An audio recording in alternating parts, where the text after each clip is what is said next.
Hi friends, welcome back to biryani పొట్లం cooking channel. ఈరోజు Sunday special వచ్చేసి ప్రాన్స్ అండి. ప్రాన్స్ ఏ విధంగా తయారు చేస్తే బాగుంటుందో, ఎలా తయారు చేస్తే బాగుంటుంది, ఫ్రై చేయాలా కర్రీ చేయాలని ఆలోచించేలోపే మనకు చిరాకు పుట్టేస్తుంది కదా.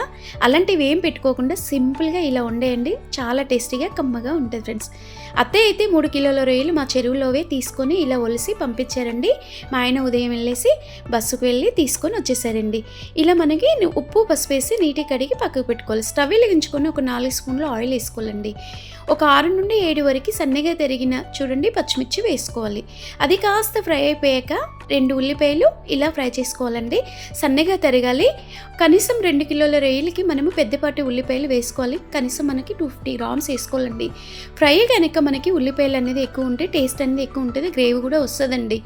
చూడండి 1 స్పూన్ గల్లుప్పు కూడా వేసి మంట సిమ్లో పెట్టి దోరగా పచ్చివాసన పోయే వరకు ఉల్లిపాయలు వేపుకోవాలి ఫ్రెండ్స్. మరి ఉల్లిపాయలు అనేది పచ్చివాసన పోతేనే టేస్ట్ అనేది ఎక్కువగా ఉంటుంది. అప్పటికప్పుడు రోట్లో నూరిన అల్లము మా ఆయనే నూరుకున్నారండి. ఈరోజు మాత్రము 1 స్పూన్ అల్లం అయితే ఫ్రెష్ది వేసుకొని చక్కగా మంట సిమ్ములో పెట్టి బాగా ఫ్రై చేస్తున్నారండి. ఈరోజు అయితే టేస్ట్ మాత్రం అదిరిపోతుంది వచ్చు. మా పక్కింటి ఆంటీ గారు కూడా వచ్చేసి ఏంటమ్మా గుమ్మగుమ్మలు ఆడుతుందంటే మా ఆయన రొయ్యలు ఫ్రై చేస్తున్నారు ఆంటీ అన్నాను. ఇలా ఉల్లిపాయలు పచ్చిమిర్చి ఫ్రై అయిపోయాక నీట్గా ఉప్పు పసుపు వేసి కడిగి పెట్టిన రొయ్యలు కూడా వేసుకొని చక్కగా మంట సిమ్ములో పెట్టేసుకొని వేపేసుకోవాలి ఫ్రెండ్స్. ఇలా మంట సిమ్ములో పెడితేనే రొయ్యలు అనేది లావుగా ఉన్నాయి కదా, కొంచెం చక్కగా ఫ్రై అయిపోతాయి. తింటూ ఉంటే రొయ్య పీస్ అనేది సూపర్ టేస్టీగా ఉంటాయి ఫ్రెండ్స్. తప్పనిసరిగా అప్పుడప్పుడు రొయ్యలు కూడా తినండి, కంటి చూపుకు మంచిది, ఆరోగ్యానికి మంచిది, ఎనర్జీ కూడా బాగా వచ్చేస్తుంది. ఫిష్ కూడా పిల్లలకి అప్పుడప్పుడు అలవాటు చేస్తూ ఉండండి, చికెన్ మటన్లే కాకుండా. ఇలా చూడండి కాస్త రొయ్యలు ఫ్రై అయిపోయాక ఒక రిబ్బ మనము కరివేపాకు కూడా వేసేసుకోవాలి. కరివేపాకు కొంచెం 2 రిబ్బలు వేసినా బాగా మంచి స్మెల్ ఫ్లేవర్ అనేది ఎక్కువ వచ్చేస్తుంది, టేస్ట్ కూడా కమ్మగా ఉంటుందండి.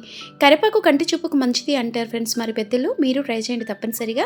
5 మినిట్స్ మూత పెట్టి తీసేసుకోవాలి. ఇలా బాగా రొయ్యలు ఫ్రై అయిపోయాయి కదా, చూడండి మంచిగా గుమ్మగుమ్మలు ఆడుతుందండి. ఈరోజైతే టేస్ట్ మాత్రం చాలా బాగుంటుందండి. పర్ఫెక్ట్గా వండుతారండి అత్తయ్య వాళ్ళ పిల్లలు. మా మర్దులు వండుతారు, మా ఆయన వండుతారు, చాలా బాగా వచ్చేస్తుంది. రొయ్యలు అయితే నేను అంత పర్ఫెక్ట్గా వండలేనండి, నాన్ వెజ్ అయితే పర్ఫెక్ట్గా చేస్తాను, చికెన్ మటన్ ఇలా. చూడండి మరి ఈ రొయ్యలు అయితే ఈరోజు మంచిగా మా ఆయన బలమంతా ఉపయోగించి ఈ రొయ్యల ఫ్రై అయితే చేసేస్తున్నారు. ఒక్కరోజు హాలిడే వస్తే మా ఆయనకు వదిలేనండి, వంట చేపించేస్తాను.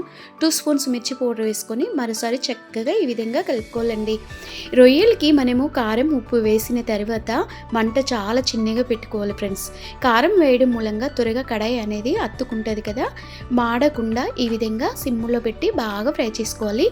ఇంట్లో చేసిన గరం మసాలా అండి, గరం మసాలా ఎలా తయారు చేస్తే బాగుంటుందో మీరు చూసేయండి. ఒకసారి అయితే నేను పెట్టేస్తాను, ఒకసారి కూడా పెట్టాను ఫ్రెండ్స్. మరి చూడండి కొంచెం కొత్తిమీర గరం మసాలా వేసుకొని రొయ్యల ఫ్రై అయితే దగ్గర పడిపోయింది. అన్నంలో తినేయడమే లేట్ ఫ్రెండ్స్. మీరు ట్రై చేయండి, ఒక లైక్ చేసి